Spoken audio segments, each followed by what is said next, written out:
तर दुसरीकडे मुंबई पाठोपाठ पुणे, नाशिक आणि छत्रपती संभाजीनगरमध्ये सीएनजीच्या दरात वाढ झाली आहे। पुण्यामध्ये ₹2.50 तर नाशिकमध्ये ₹1.35 सीएनजीच्या दरात वाढ झाली आहे। पुण्यात सीएनजीचा दर हा आता ₹94.75 गेलाय, तर नाशिकात सीएनजीचा दर हा ₹96.50 आहे।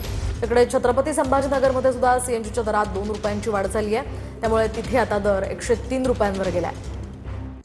तर ही तीन दृश्य आपण पाहतोय, पुणे, नाशिक, छत्रपती संभाजीनगर त्या पाठोपाठ नागपुरात सुद्धा आता सीएनजीच्या दरात वाढ झाली आहे। तर 2 दिवसांपूर्वीच मुंबईत सुद्धा सीएनजीच्या दरात ₹2ची वाढ झाली होती, त्यामुळे सर्वसामान्यांच्या खिशाला यामुळे कात्री बसणार आहे।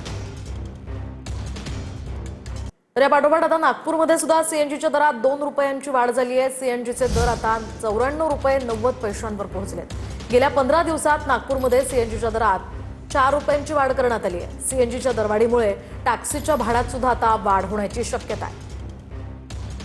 आपण पाहतोय नागपूरमध्ये सुद्धा सीएनजीच्या दरात आता वाढ झालेली आहे। ₹2ची ही वाढ करण्यात आलेली आहे, त्यामुळे सीएनजीचे दर त्या ठिकाणी आता ₹94.90 आहेत।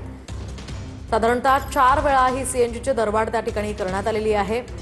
पुणे, नाशिक, छत्रपती संभाजीनगर आणि आता नागपुरात सुद्धा सीएनजीच्या दरात वाढ झाली आहे।